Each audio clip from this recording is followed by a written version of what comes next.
Jakarta baru saja diguncang badai reformasi. Tahun 1998 menjadi saksi bagaimana kekuasaan lama runtuh, meninggalkan kekacauan dan ketidakpastian di berbagai lapisan masyarakat. Di sebuah rumah sederhana di bilangan Ciganjur, seorang pria tua berkacamata duduk santai di kursi kayu. Ia adalah Kiai Haji Abdurrahman Wahid, atau yang lebih dikenal sebagai Gus Dur. Meski kondisi politik sedang bergolak, rumahnya tetap menjadi tempat para tokoh datang mencari nasihat. Malam itu, seorang tamu istimewa datang, Prabowo Subianto, mantan Danjen Kopassus yang baru saja mengalami kejatuhan paling pahit dalam hidupnya. Prabowo melangkah masuk dengan ragu. Sorot matanya masih dipenuhi amarah dan kekecewaan. Ia baru saja disingkirkan dari militer dan dipaksa pergi ke luar negeri dalam suasana yang penuh kontroversi. Kini, ia kembali ke tanah air, bukan sebagai jenderal yang ditakuti, tetapi sebagai seseorang yang kehilangan hampir segalanya, jabatan, kekuasaan, dan kepercayaan publik. Ia duduk di hadapan Gus Dur, sementara di sampingnya, Irfan Yusuf, sepupu Gus Dur, memperhatikan dengan seksama. Hening menyelimuti ruangan. Gus Dur, dengan gaya khasnya, hanya tersenyum kecil sebelum akhirnya membuka pembicaraan. "Prabowo, kamu tahu nggak? Kamu ini nanti jadi presiden." Suaranya lembut, tapi penuh keyakinan. Prabowo mengernyit, menatap Gus Dur dengan mata penuh tanda tanya. Belum sempat ia menjawab, Gus Dur menambahkan, "Tapi bukan sekarang. Kamu masih harus banyak belajar, dan saat waktunya tiba, kamu sudah tua." Perkataan itu menggantung di udara. Prabowo tersenyum tipis, seolah menolak percaya. Baginya, menjadi presiden adalah sesuatu yang jauh dari kemungkinan saat ini. "Gus, saya baru saja dihancurkan. Saya ini sudah habis. Siapa yang mau mendukung orang seperti saya?" Suaranya terdengar getir, penuh luka yang belum sembuh. Gus Dur hanya tertawa kecil, lalu menyesap tehnya pelan. "Prabowo, hidup ini lucu. Orang yang paling kamu kira nggak mungkin, bisa jadi mungkin. Dan orang yang sekarang menang, belum tentu bertahan lama," jawab Gus Dur ringan. Ia kemudian melanjutkan, "Kamu mungkin kalah berkali-kali, mungkin gagal berkali-kali, tapi kamu akan tetap ada. Sampai akhirnya, orang-orang sadar bahwa yang tersisa hanya kamu." Prabowo terdiam. Kata-kata itu terdengar seperti ramalan yang mustahil. Namun, jauh di lubuk hatinya, ia merasakan sesuatu yang aneh, seolah ada kebenaran di balik canda Gus Dur. Irfan Yusuf yang duduk di sampingnya juga merasakan hal yang sama. Ia tahu, Gus Dur bukan tipe orang yang asal bicara. Setiap kata yang keluar dari mulutnya selalu memiliki makna tersembunyi, meskipun sering dikemas dengan humor khasnya. Di luar, hujan mulai turun rintik-rintik, membasahi pekarangan rumah Gus Dur. Suasana semakin syahdu, seakan alam ikut menjadi saksi percakapan malam itu. Prabowo akhirnya menghela napas panjang dan berkata, "Kalau itu benar, berarti saya harus bersabar, ya Gus." Gus Dur tertawa renyah. "Ya iyalah, jadi pemimpin itu bukan soal cepat atau lambat, tapi soal waktu yang tepat." Malam semakin larut, tetapi kata-kata Gus Dur tetap menggema di kepala Prabowo. Saat ia meninggalkan rumah Ciganjur, langkahnya terasa lebih ringan, meski hatinya masih dipenuhi berbagai pertanyaan. Apakah takdir benar-benar akan membawanya ke kursi kepresidenan di usia tua? Ataukah ini hanya sekadar humor dari seorang guru besar? Yang pasti, ia tidak akan pernah melupakan malam itu, malam ketika seorang ulama besar menanamkan benih harapan di tengah keterpurukannya. Malam di Ciganjur itu berlalu, tetapi kata-kata Gus Dur terus menghantui pikiran Prabowo. Sepanjang perjalanan pulang, ia menatap keluar jendela mobil, melihat Jakarta yang masih bergolak. Demonstrasi, kerusuhan, dan perubahan politik yang cepat telah menjungkir balikkan segalanya. Ia teringat masa-masa ketika dirinya masih seorang jenderal yang disegani, seseorang yang berdiri di puncak kekuasaan militer. Kini, ia adalah seorang pria yang terbuang, ditinggalkan, dicurigai, dan dijadikan kambing hitam oleh banyak pihak. Beberapa hari setelah pertemuannya dengan Gus Dur, Prabowo memutuskan untuk meninggalkan Indonesia. Ia menetap di Yordania, jauh dari hiruk-pikuk politik tanah air. Di sana, ia merenungi semuanya, karir militernya yang hancur, namanya yang tercoreng, dan masa depannya yang tidak jelas. Namun, di balik semua itu, ada sesuatu yang terus mengusiknya, ramalan Gus Dur. Kamu nanti jadi presiden, tapi di usia tua. Kata-kata itu berputar di benaknya, membuatnya bertanya-tanya apakah ada kebenaran di dalamnya. Tahun demi tahun berlalu, sementara Prabowo berada di luar negeri, Indonesia terus berubah. Gus Dur sendiri sempat menjadi presiden keempat RI, membawa warna baru dalam politik nasional dengan kepemimpinannya yang penuh humor namun syarat makna.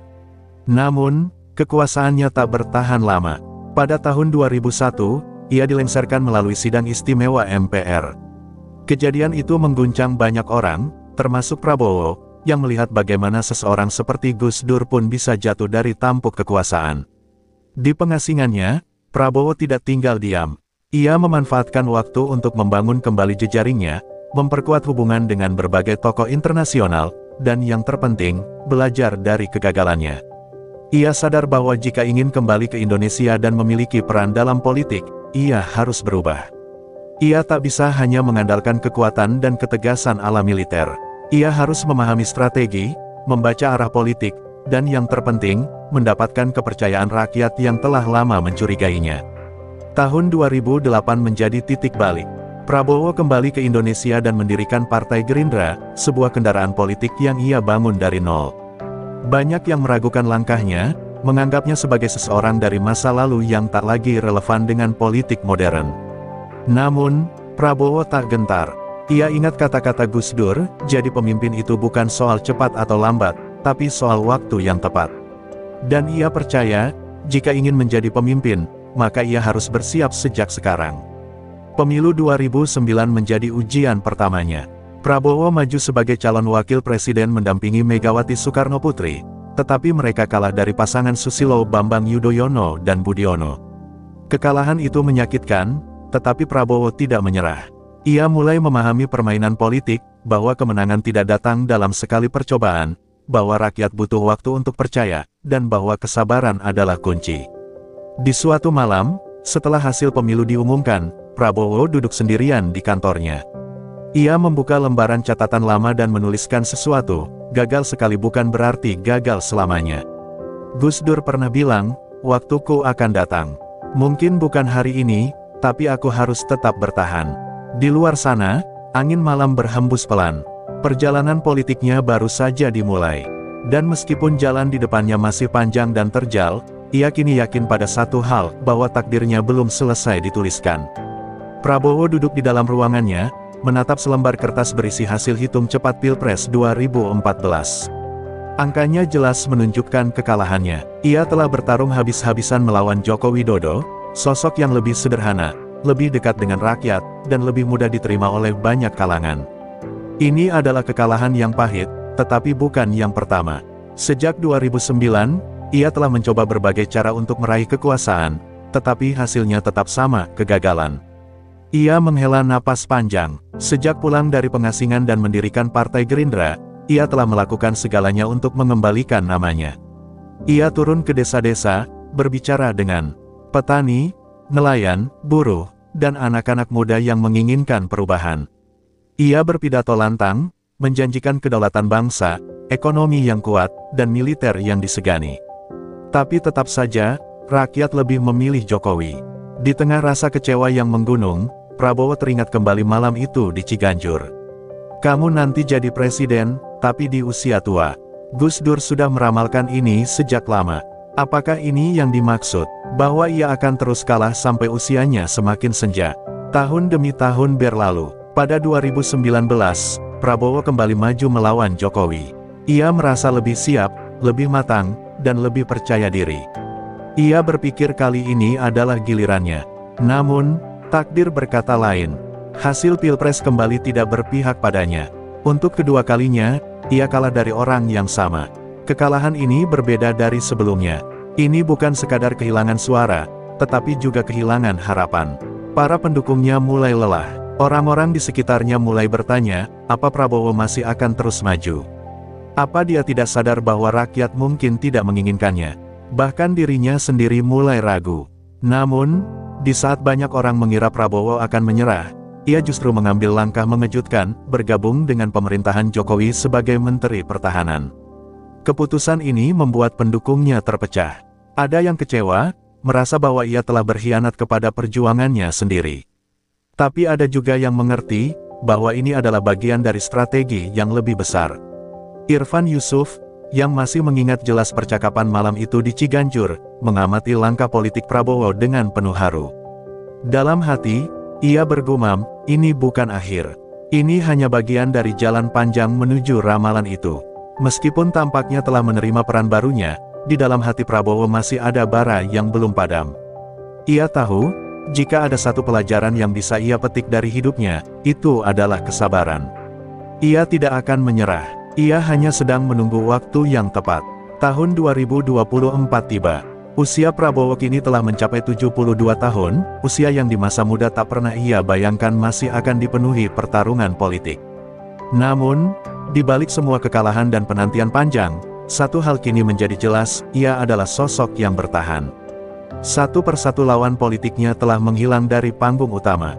Sementara itu, ia tetap berdiri, semakin matang, semakin disegani, dan semakin memahami permainan politik yang dulu terasa begitu asing baginya. Jokowi, yang 2 kali mengalahkannya, kini telah berada di penghujung masa kepresidenannya. Kepercayaan rakyat terhadapnya masih kuat, dan ini adalah momen yang akan menentukan siapa yang akan melanjutkan kepemimpinan Indonesia. Nama-nama baru mulai bermunculan, tetapi ada satu fakta yang tak bisa disangkal, di antara semua calon, Prabowo adalah satu-satunya yang telah membuktikan ketangguhannya selama puluhan tahun. Namun, pertanyaan besar tetap ada, apakah rakyat, yang telah menolaknya 2 kali, kini akan menerimanya? Di dalam sebuah pertemuan tertutup dengan para tokoh politik, seorang penasihatnya berkata, "Pak, ini kesempatan terakhir. Kalau kali ini Bapak tidak menang, maka sejarah akan mengingat Bapak sebagai tokoh yang selalu kalah." Prabowo mengangguk pelan. Ia tahu itu benar, dan anehnya, ia tidak merasa panik seperti dulu. Ada sesuatu dalam dirinya yang kini lebih tenang, lebih sabar. Seolah ia mulai memahami apa yang dulu dikatakan Gus Dur, bahwa takdir memiliki jalannya sendiri, dan seseorang hanya perlu terus berjalan sampai tiba waktunya. Kampanye pun dimulai. Kali ini, Prabowo tidak lagi tampil sebagai sosok yang garang, tidak lagi berpidato dengan suara yang meledak-ledak. Ia telah berubah. Ia tersenyum lebih banyak, berbicara dengan lebih santai, dan mendekati rakyat dengan cara yang lebih manusiawi. Ia tidak lagi hanya menampilkan dirinya sebagai seorang pemimpin kuat, tetapi sebagai seorang bapak bangsa yang telah melewati berbagai ujian dan siap membimbing negeri ini dengan kebijaksanaan yang ia peroleh dari perjalanannya yang panjang. Hasil survei mulai menunjukkan sesuatu yang berbeda dari tahun-tahun sebelumnya. Elektabilitasnya naik, rakyat mulai melihatnya bukan sebagai sosok yang keras dan penuh ambisi, tetapi sebagai seorang pemimpin yang telah ditempa oleh waktu dan pengalaman. Saat malam penghitungan suara tiba, Prabowo duduk di ruangannya, kali ini dengan hati yang lebih lapang. Jika dulu setiap penghitungan suara adalah momen yang penuh ketegangan dan ketakutan akan kekalahan, kali ini ia merasa damai. Ia telah berjuang selama lebih dari 2 dekade. Jika memang ini adalah takdirnya, maka ia akan menerimanya. Angka demi angka muncul di layar televisi. Tim suksesnya mulai bersorak. Untuk pertama kalinya dalam hidupnya, Prabowo unggul dalam perolehan suara. Di suatu tempat, Irfan Yusuf menyaksikan momen itu dengan mata berkaca-kaca. Dalam hati, ia berbisik, Gus Dur benar. Prabowo akhirnya jadi presiden, di usia tua. Dan di tempat lain, entah di mana, Gus Dur mungkin sedang tersenyum, menyaksikan bagaimana ramalannya akhirnya menjadi kenyataan. Langit Jakarta cerah di pagi itu. Di Istana Negara, ribuan orang berkumpul untuk menyaksikan momen bersejarah. Prabowo Subianto, pria yang selama puluhan tahun bertarung dalam politik, akhirnya berdiri di podium utama, mengenakan setelan jas kebangsaan. Di usianya yang ke-73, ia akhirnya dilantik sebagai Presiden ke-8 Republik Indonesia. Sorak-sorai menggema, tetapi di balik euforia itu, Prabowo merasakan sesuatu yang lebih dalam, bukan sekadar kemenangan, tetapi sebuah perjalanan panjang yang akhirnya menemukan tujuannya. Ia menatap sejenak ke arah langit biru, seolah mencari sosok yang dulu pernah meramalkan hari ini. Saat ia mulai menyampaikan pidatonya, suaranya tenang, penuh kebijaksanaan. Hari ini bukan hanya tentang saya. Ini adalah bukti bahwa takdir memiliki jalannya sendiri.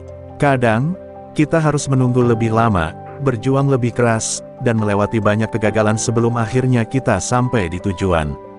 Di sudut ruangan, Irfan Yusuf tersenyum haru. Ia mengingat kembali malam itu di Ciganjur, ketika Gus Dur dengan santainya berkata, "Kamu ini nanti jadi presiden, tapi di usia tua." Kata-kata yang dulu terdengar seperti candaan kini telah menjadi kenyataan. Setelah pelantikan, Prabowo kembali ke ruangannya di istana. Ia duduk di kursi yang dulu pernah ditempati oleh para pemimpin besar Indonesia. Di atas meja, ada secangkir teh yang masih mengepul, mengingatkannya pada teh yang diseduh Gus Dur malam itu di Ciganjur. Ia menghela napas panjang, lalu tersenyum kecil. "Gus, kamu benar," gumamnya pelan, seolah berbicara dengan seseorang yang tak kasat mata. Di luar, rakyat Indonesia merayakan pemimpin baru mereka. Namun bagi Prabowo, ini bukan akhir dari perjalanan. Ini adalah awal dari babak baru, sebuah kesempatan untuk membuktikan bahwa setelah penantian panjang, setelah kegagalan demi kegagalan, ia bukan hanya sekadar presiden yang diramalkan oleh seorang ulama besar, tetapi seorang pemimpin yang siap membawa Indonesia menuju masa depan yang lebih baik. Dan di suatu tempat di alam sana, Gus Dur mungkin sedang tertawa kecil, dengan gaya khasnya, sambil berkata, "Lah, apa aku nggak bilang? Waktumu memang di usia tua, toh."